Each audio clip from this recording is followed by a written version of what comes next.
Are we able to finally acknowledge that Pearly Things is not trying to help men? Over the weekend, I watched Michael Knowles debate Pearly Things on his show, and it just reinforced what is already very obvious about the Red Pill Queen. She was asked multiple times if men shouldn't get married until the divorce laws change, what should they do? She was unable to answer this question each and every time. Let me ask you a question. Should we ask women to tell us what men should do? She can go on and on about the struggles that men experience, but she offers no solution. Okay, here's what I think. She can't offer a solution to men because if she does, she will cease to exist in the public eye. She makes her money off of the suffering of men. The problem isn't Pearl's gonna lose money and lose her viewers. It's that she's a woman and it's not her place to tell men what they should do. She's revealing truth. Why are you upset at it? It's not her place to offer a solution. That is up to men. The problem is the men aren't the problem. Women are the problem. Okay? Men have not changed for the most part in terms of what men are willing to do to be in a relationship, provide, and the basic morality of Western men is the same. What has changed is the chastity of women, their level of commitment, the quality of women that would even be a wife, their drive to be a wife in the first place, society's permissiveness of promiscuity, disgusting, degrading behavior, and women not even trying to be the biblical woman who is submissive, who is a wife before they're found. We aren't getting that. We aren't getting the same thing. Men today are not getting the same thing, and you're not understanding that. Okay, we're going to continue in this video, but and she's going to reveal that herself. Regardless, a man cannot lead a woman that does not first want to submit. Okay? Love isn't a feeling. Love is a choice that you make every day to do your duty and honor that person. Honor God. Honor your duty. Honor your word. Honor your choice. To say, I chose this person. I'm going to trust their leadership. Now, of course, there's going to be ups and downs in every relationship, and I discuss this all the time. But in reality, the way that you're portraying it as if like we don't live in current year and things aren't the way that they are. Like, don't listen to Michael Knowles. Michael Knowles has been married for who God knows how long. He's not actively involved, and he's from an upper class family. He went to a nice school. He's got a nice degree. He's wearing a suit. He works at the Daily Wire. Might as well put a fucking stamp neocon right on his head. Is that what normal people get?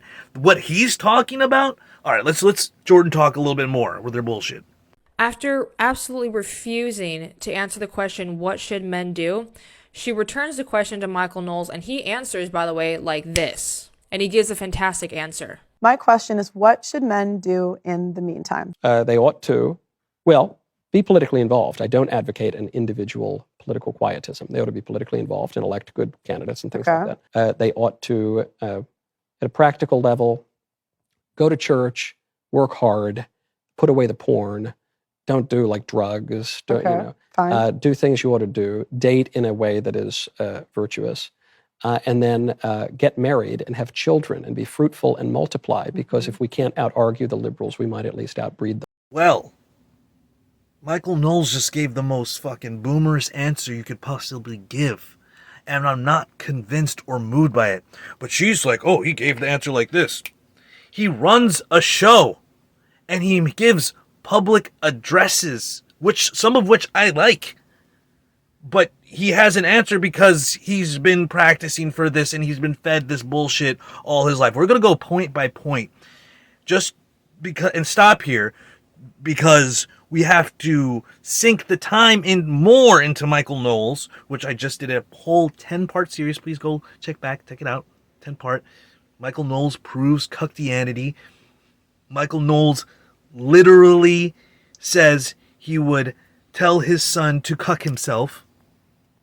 And we're going to break these points down one by one. I wrote them down so that I wouldn't miss any, because it sounds so good. He stacked the deck. This is stacking the deck in rhetoric speech use. Oh, I'm stacking the deck. It's going to really get him, and then I'm going to hit him home at the end with something that sounds biblical. Let's start with the first point. Be politically involved. What is that going to do? What has politics done? Who is running anything? If anything, the closest thing that we could do as men today is what men did in the American Revolution. None of our votes are mattering. Did you see the last election? I mean, whoa, the censors are going to pick that up and I'm going to get another warning on my fucking page. I wonder why they would have to warn people about such things. Politically involved. Everybody politically involved are the most corporate neocon boomer mindsets that I could fucking possibly think of. That is the most politically oriented answer. Oh, we'll get politically involved. The first thing, the most important thing is politically involved. And then he says, second, go to church. Throughout the entire thing that he writes here, or rather that I've written down, but he says here, he never mentions God. All right? He mentions church. And as a former Catholic, and former mainstream Christians also may understand this who are not Catholic, you just conflate church with God. You don't have to separate those things. We don't have to talk about Jesus Christ. You go to church, you'll find Jesus Christ. Jesus Christ isn't in the Bible and God's word. No, church is where God's at.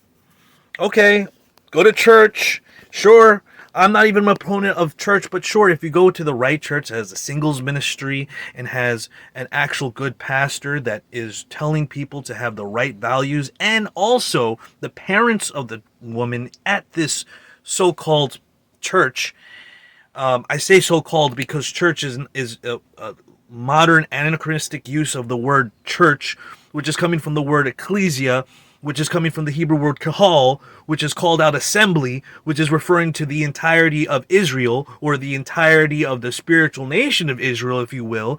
That is the word that's later translated as church. All right? You can go and reference Acts 7, Stephen the prophet discussing in his defense of the faith all through the entirety, just one entire chapter of just one dude talking, which is Stephen, and then he gets stoned, discussing how the faith came to be. And he says the church in the wilderness, and he's talking about the church in the wilderness in Sinai, not John the Baptist. He just read chapter 7 of Acts and you'll understand, at least if you have a good translation. I always also say have multiple translations available, because some translations will translate it as church in the wilderness, but then some will say assembly. Oh, or the congregation.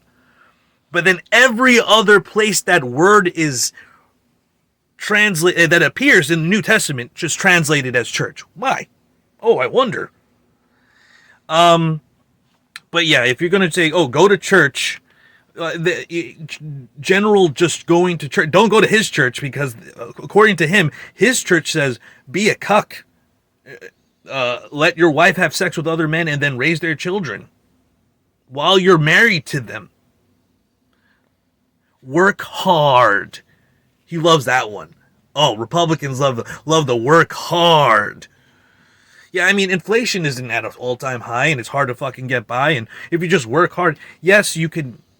Obviously, if you have a job, you graduate high school, and you get married before you have children, you have a good chance of success. If you're an active Christian, okay, which is, a title used in the study discussing marriages that lasted longer, marriages that have active church-going Christians are more likely to never divorce. There's also several other subcategories here discussing age gaps. There, 4 the 6 years, there's like a maximal period of he's older than me, but he's not too old where I'm just like, oh man, what are you talking about? You're talking about a different time. But even those relationships work all the time because it's some women are willing to just learn about an entire, it's like learning about another world. You know what I mean?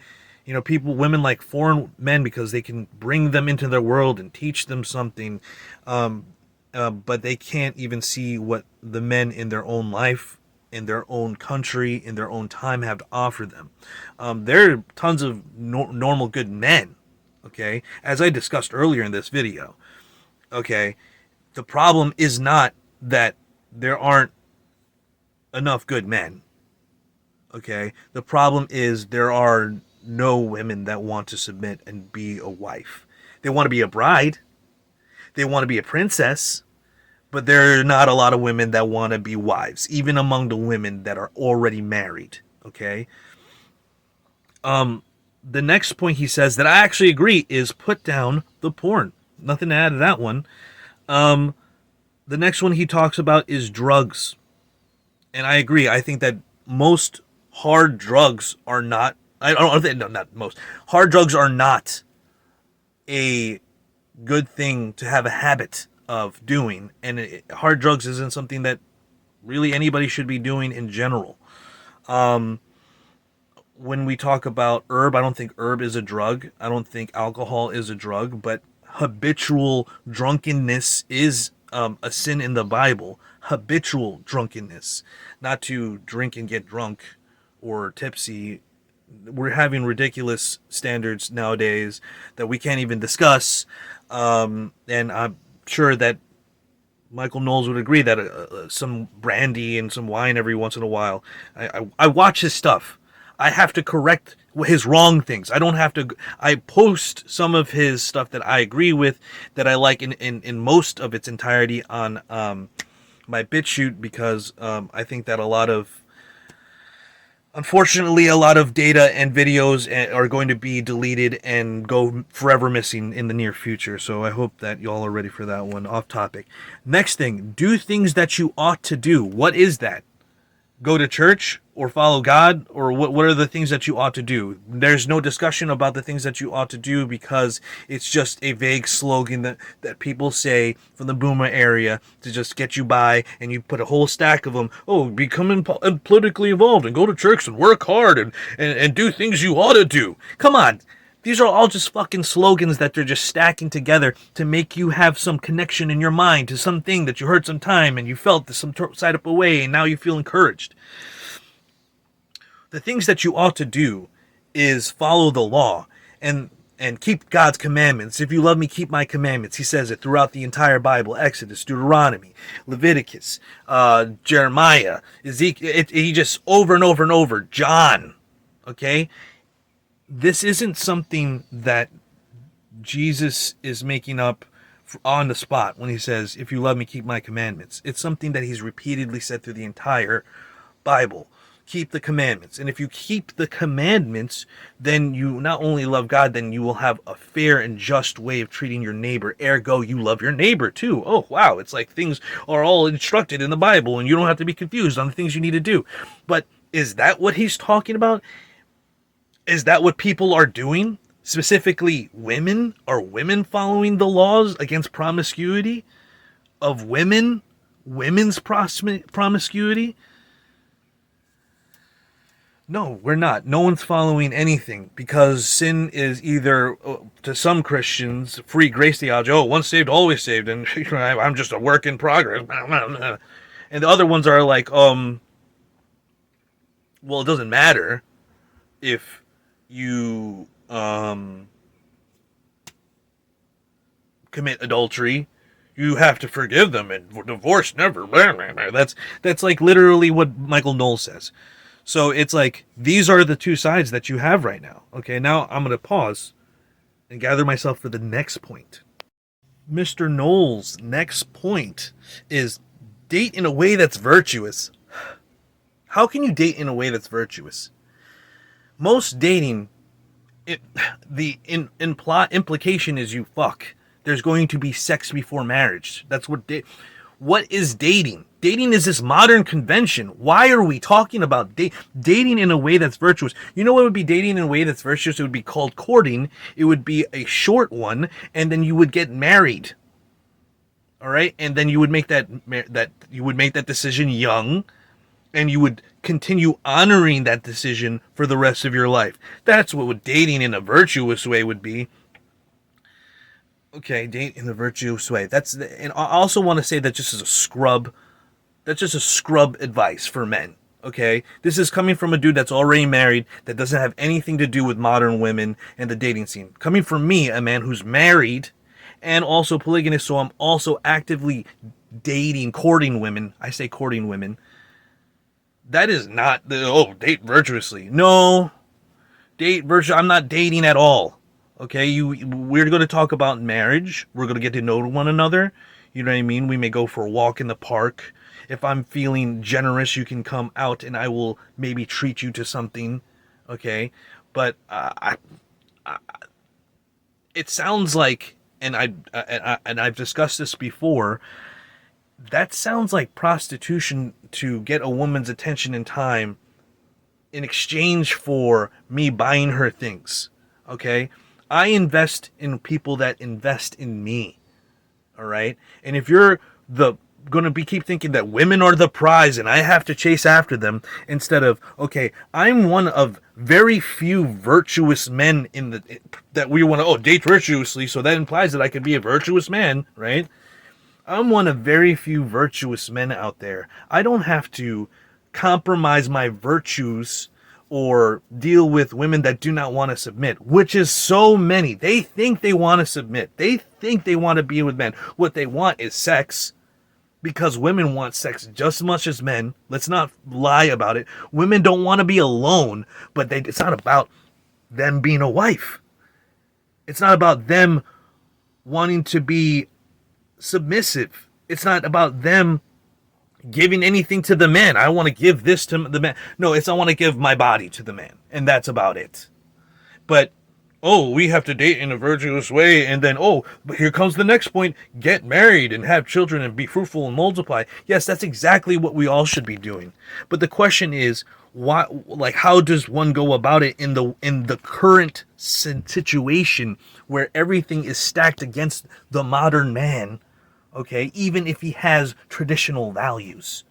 Okay, all right. Nothing about today in this society is built to withstand any type of masculine energy. It's meant to literally suppress it. And in what way should, first off, Pearl be talking to us and telling us how to be masculine and what we need to do, as opposed to, like, politically involved? Is that what's making... There is so much going on in terms of information warfare, culture warfare.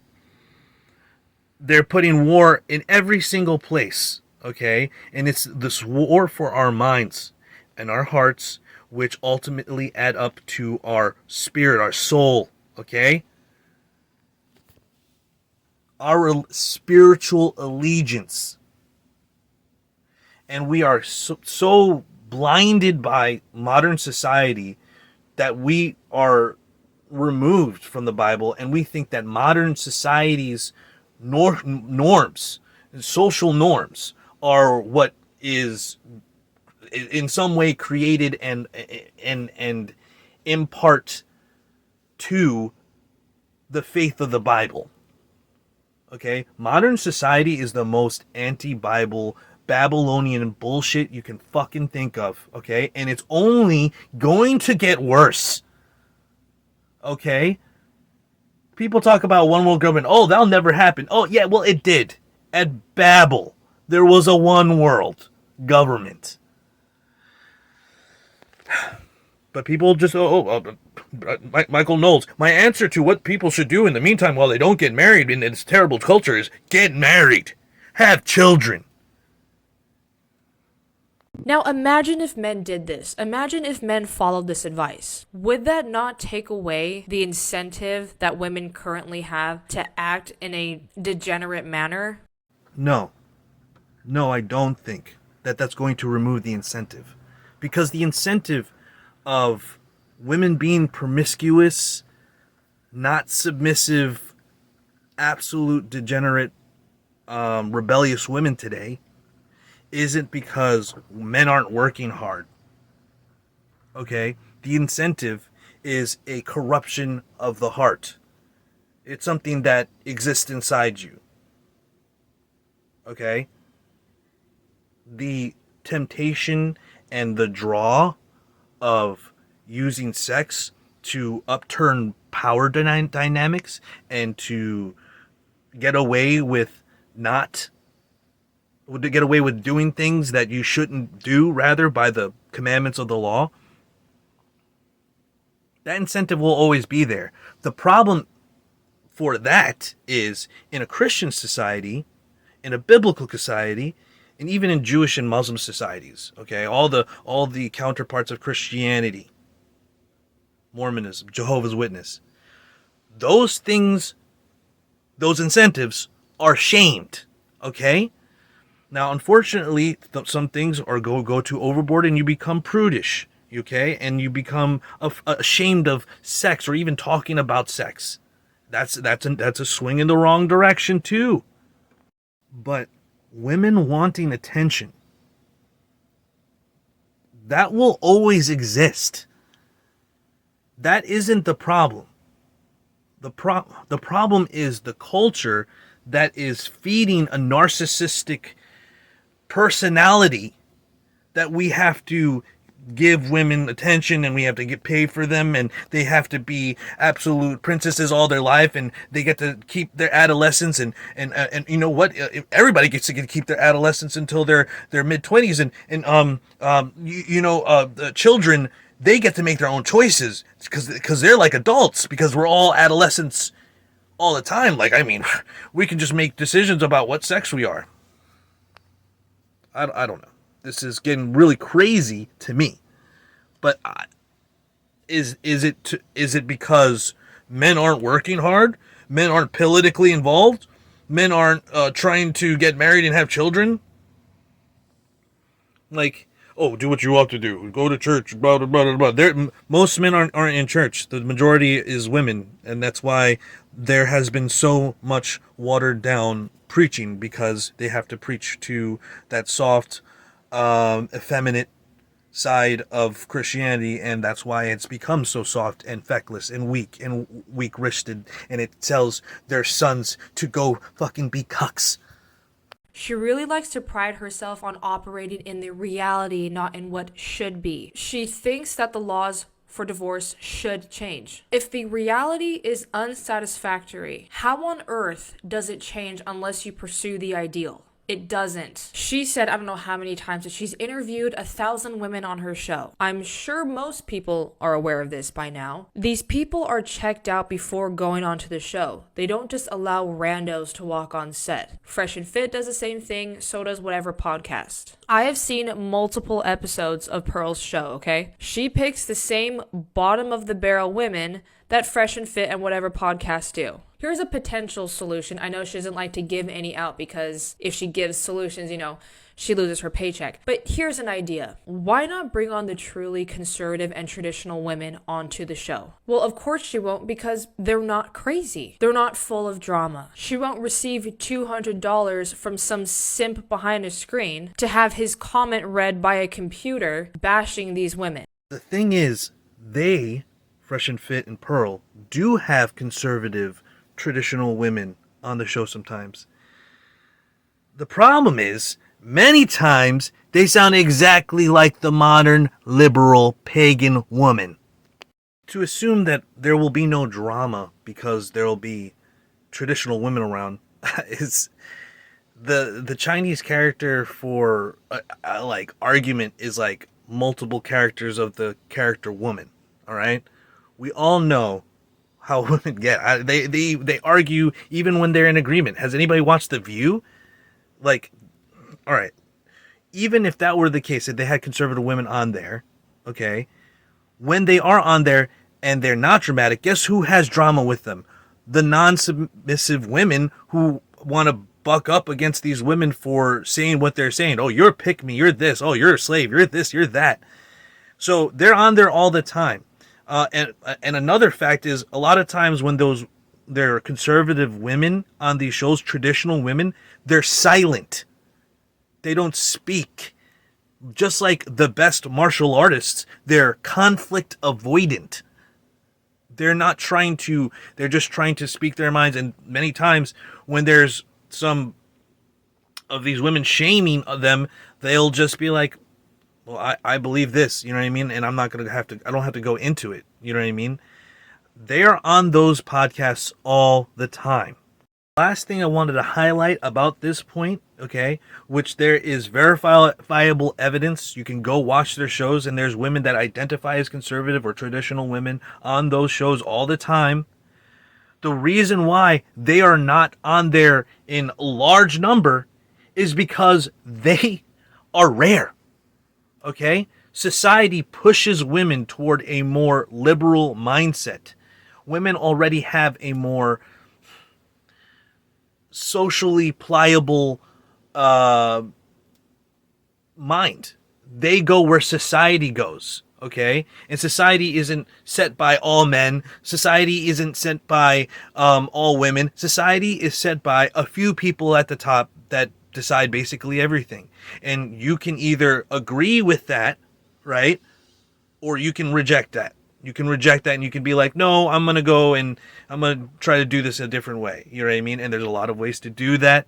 A lot of people working from home now. A lot of people are going out and homesteading. A lot of people, I think the future is doing all those things together as communities, because no one can protect themselves. No one can just protect their own family. It is done by a community. The law of God and the commandments are predicated on the idea that people live in a community of people. And people, like I said earlier in the video, don't even understand these ideas. You know what I mean? They don't even know the law, let alone all the commandments. That isn't what we're getting today. Even among conservative traditional women, even among those women, we're not getting that. We're not getting the traditional things that we actually think about in the Bible. Here's one last thing that this barnacle just cannot get past. The issues within our culture are to be blamed on both sides. This isn't just a women are terrible and women need to get it together issue. Women are going to act in degenerate ways if men reward that behavior and vice versa. Our culture is just overall pretty terrible at the moment. But if people on both sides took steps to live a better life, to live a virtuous life, everything would be better. Marriages would be better. No, it's on women. The world will always be Babylon and degenerative. He who loves the world does not love God, okay? Is that John? I'm talking 1 John 2. And when I say love the world, I don't mean the earth and nature and things like, no, the world culture. World, appealing to a world and a social. No, it's not on the onus of society. Society is not the person who gets to have to answer to God on the day of the white throne judgment. It's going to be the individual. Okay? And the individual will always be tempted by XYZ. Okay? And we cannot blame men. Men do not, almost always, men are like, please don't do this. Please don't do that. No, I don't like this. Or they won't say it. They'll just like render them as, I'm not going to be with them in the long term in their mind. Because that doesn't change. That's in the man's brain. This is mine. This right here is mine. Okay? This belongs to me. And that's not how women act anymore. Okay? That is on women. Okay? Women cheating, women not staying, women leaving, women being the highest percentage of divorce. Okay? All right? And I defined adultery, I defined cheating in my video, 10 parts of Michael Knowles proves Cuckeditianity. Needless to say, the word na'af is woman breaking wedlock, and Leviticus and Deuteronomy point to it being a woman being married and having sex with another man that's not her husband. There's no statute in the law against a man taking multiple wives. In fact, there are laws allowing it. Exodus 21:10, for instance. All their statutes talking about the inheritance of multiple wives. If God did not want it, he would just say, don't do it. And if this happens, you're punished. Not keep doing it in this way and make sure you do it in the righteous way. This is the right way to do it. There's no right way to sin. Okay? There's no, if you steal from somebody, make sure you're really polite.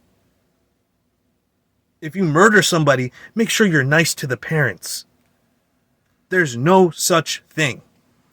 Ergo, when it allows polygamy in Exodus 21:10, and which is what Paul is directly referencing in 1 Corinthians 7 when he's discussing the duties or the marital duties and the worldly worries of a husband, he's directly referring to Exodus 21:10. So he knew, we could just speak out about, in the other part of Exodus 21:10, we don't talk about that. Anyway, when we're talking about these things, we obviously need to discuss the both of the sexes, but we don't really have much to say about what men are doing as if they've changed in any significant way with society.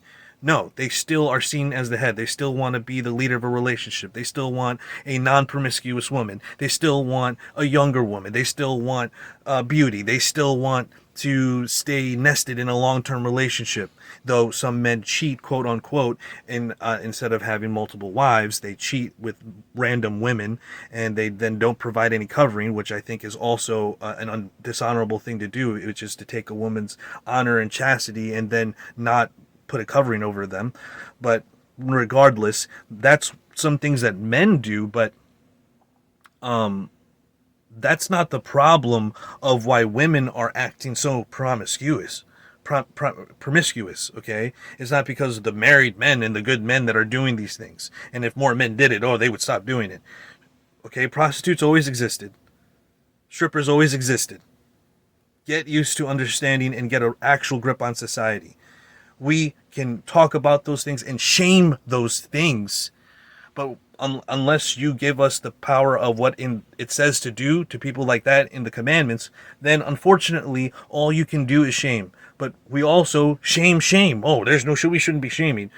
But I guess that's what we're doing here to Pearl, but I don't think we should be shaming her, and I think that unfortunately Jordan is wrong. I follow her. I like her content, but honestly, she got this one wrong. Just like I like Michael Knowles, and I had to do a friggin' hour-long series broken into parts, 10 parts here on YouTube and on ButcherBitchute if you're watching this. Plug. It doesn't mean I dislike her or what, but and I didn't attack her. I did tag Michael Knowles because he's an asshole for saying what he was saying. It had to be said. But Jordan is cool. She's has some presuppositions that are leading her arguments and begging the question in a way and that isn't really it's like, why don't we talk about how men should lead? Why shouldn't we talk about how men should lead? Taylor literally just got that on her page, like, you're talking about women submitting. Why shouldn't we talk about men? Why should a woman talk about a man leading? Why shouldn't we talk about what women should be doing, which is always in the Bible being a submissive woman? Why can't we see that there aren't many submissive women and say the problem is with women, the majority of the problem? We have to put on everyone, and everybody's got to carry the weight. And now, since your brother chewed gum and spit gum on the carpet, none of us are going to chew gum, and we're all going to have to pitch into this and make sure none of us chew gum now. Like, no, that's not how that works. The person who did it gets punished, and the people who are doing it are pointed out, and we shame the people that need to be shamed, and instead of trying to make it this nebulous, vague thing, we have to be like, oh, wow, there really isn't a lot of submissive women, even in the church, and almost 50% of women are going to be like 30 and unmarried and single without children, and there's already a large amount of women that are growing up that are single women and with children, which are of the few mothers that there are out there, because we're also dying population who isn't replacing itself. So the majority of mothers are single mothers, and almost the majority of women are going to be 30 and single without children. What is going on? So there's a lot of things going on there. And there are a lot of problems, and a lot of those problems lead back to women do not want to submit. Women want to be mothers, women want to be brides, women want to be in charge of little children, and they want to have sex, but they don't want to be wives. They don't want to be submissive. And that's the problem. And no one's talking about it, and Pearl's going to do a good job, but we're missing the point because we want to shame her because she puts on the bottom of the barrel woman. Oh, you know what? That's not the bottom of the barrel woman. That's the average woman. That's normal women. I see women and date women, and I court women, and I see their friends, and I have friends who have women, and this is the average woman. And you got to get a grip if you think that it isn't, because fortunately, you, Jordan, are a rare breed, but unfortunately, that isn't what it is for most women. I'm lucky to have my wife. I'm lucky to have that diamond in my life. That doesn't mean that there's a whole bunch of diamonds on the road all over the place. They're rare, and there are a lot of diamonds in the rough that just need to be more submissive and understand the biblical message, but we can't have that in the modern church. We can't talk about that because we're going to shame Pearl, and we're not going to talk about women being submissive. Men got to lead. Men got to lead. Even, and if women don't want to follow, they'll lead. They'll follow anyway. And if they don't, then you and your son and everybody have to be cucks and raise other people's children. Don't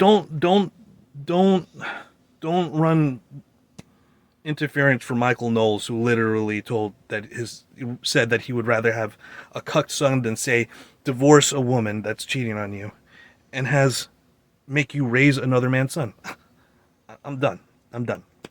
Anyway, thank you everyone that watched all the way through. Stay up, stay locked and low, stay vigilant.